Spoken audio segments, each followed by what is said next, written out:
Hello everyone. आज हम पढ़ेंगे दो समांतर रेखाओं को एक तिर्यक रेखा द्वारा प्रतिच्छेदित किए जाने पर बनने वाले कोण।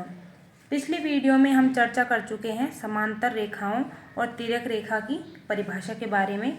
समांतर रेखाएं वे रेखाएं होती हैं जिनके बीच की लंबवत दूरी सदैव समान होती है और तिर्यक रेखा वे रेखा होती है जो दो या दो से अधिक रेखाओं को भिन्न भिन्न बिंदुओं पर प्रतिच्छेद करती है।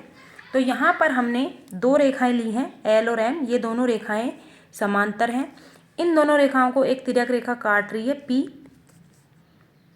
एक तिर्यक रेखा है और एल रेखा को पी रेखा इस बिंदु पर काटती है। इस बिंदु के ओर जो चारों ओर जो कोण बन रहे हैं वो 4 हैं और एम रेखा को पी इस बिंदु पर काट रही है और इस बिंदु के भी चारों ओर बनने वाले कोणों की संख्या 4 है, यानी कुल कोण 8 होते हैं। इन कोणों को हमने नाम दिया है कोण 1, कोण 2, कोण 3, कोण 4, कोण 5, कोण 6, कोण 7 और कोण 8।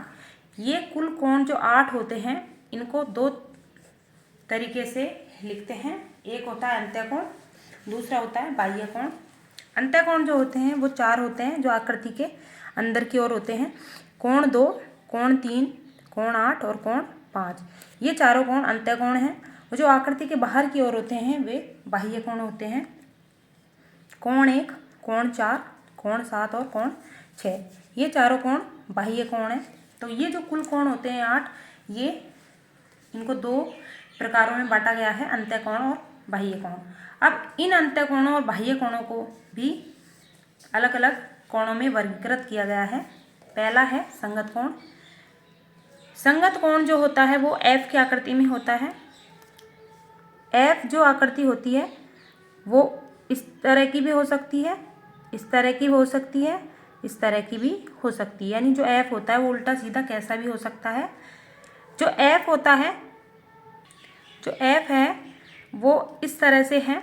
यहाँ पर ये दोनों कोण हैं संगत कोण और ये दोनों कोण भी आपस में बराबर होंगे। तो इस तरह से इस आकृति में ढूंढते हैं हम एफ। तो ये एफ है इधर। यहाँ पे जो कोण 2 है वो कोण 6 के बराबर होगा, ये संगत कोण है। इधर उल्टा एफ देखेंगे हम, जो कोण 3 है वो कोण 7 के बराबर होगा। यहाँ पर देखेंगे इस तरह से उल्टा एफ बना हुआ है। तो ये जो कोण 5 है ये कोण 1 के बराबर होगा और इधर जो है एफ ये उल्टा है। इसमें कोण जो 8 है वो कोण 4 के बराबर होगा। तो इस तरह से जो संगत कोण होते हैं वो एफ की आकृति में होते हैं। दूसरा है एकांतर अंत्य कोण, जेड की आकृति में होते हैं। ये जेड इस तरह से भी हो सकता है, इस तरह से भी, इस तरह से भी हो सकता है और इस तरह से। तो जेड जो होता है इसके आकृति में ये एकांतर अंत्य कोण बनते हैं, ये भी आपस में बराबर होते हैं। इस आकृति में हम ढूंढेंगे जेड।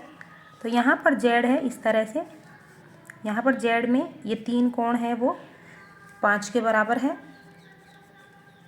और यहाँ पर जो उल्टा जेड है इसमें ये कोण 2 है वो कोण 8 के बराबर है।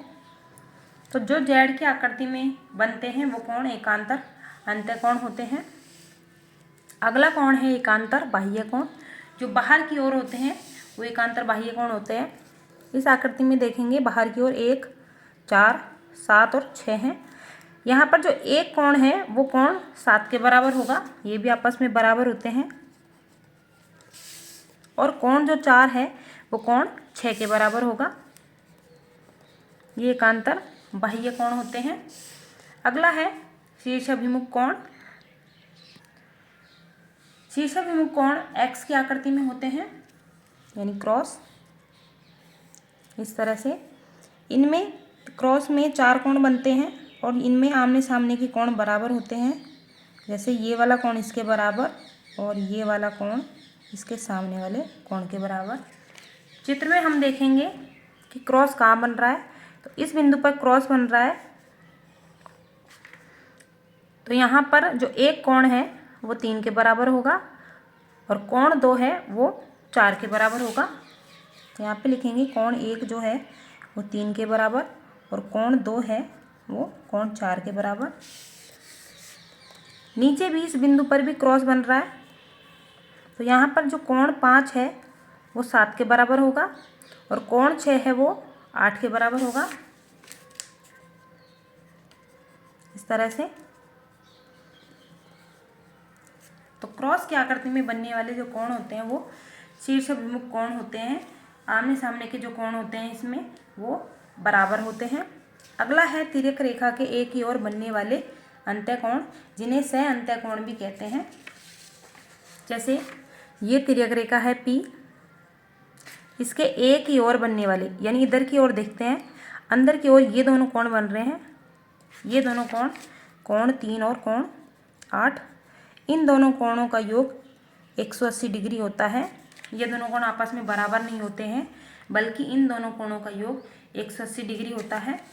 इसी तरह इसी तिर्यक रेखा के इधर की ओर अंत्यकोण बन रहे हैं 2 और 5, ये दोनों कोणों का योग भी 180 डिग्री होगा।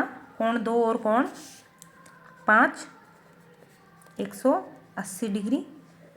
तो इस तरह से हमने देखे कि जब दो समांतर रेखाओं को कोई रेखा काटती है तो कुल कोण बनते हैं 8, दो भिन्न बिंदुओं पर काटती है, प्रत्येक बिंदु पर 4 कोण बनते हैं। ये जो 8 कोण होते हैं इनमें 4 अंत्य कोण होते हैं और 4 बाह्य कोण होते हैं। इन अंत्य और बाह्य कोणों को कुछ कोणों में वर्गीकृत किया गया है। ये कोण तभी बराबर होंगे जब ये दोनों रेखाएं समांतर हों। पहला देखा था हमने संगत कोण जो F की आकृति में होता है, दूसरा कोण एकांतर अंत्य कोण जो Z की आकृति में होता है, तीसरा है एकांतर बाह्य कोण, चौथा है शीर्षाभिमुख कोण जो X की आकृति में होता है, ये भी आपस में बराबर होते हैं, और पांचवा है तिर्यक रेखा के एक ही ओर बनने वाले अंत्यकोण जिन्हें सह अंत्यकोण भी कहते हैं। ये दोनों कोण आपस में बराबर नहीं होते, बल्कि इन दोनों कोणों का योग 180 डिग्री होता है। तो आज हमने ये टॉपिक पर चर्चा की।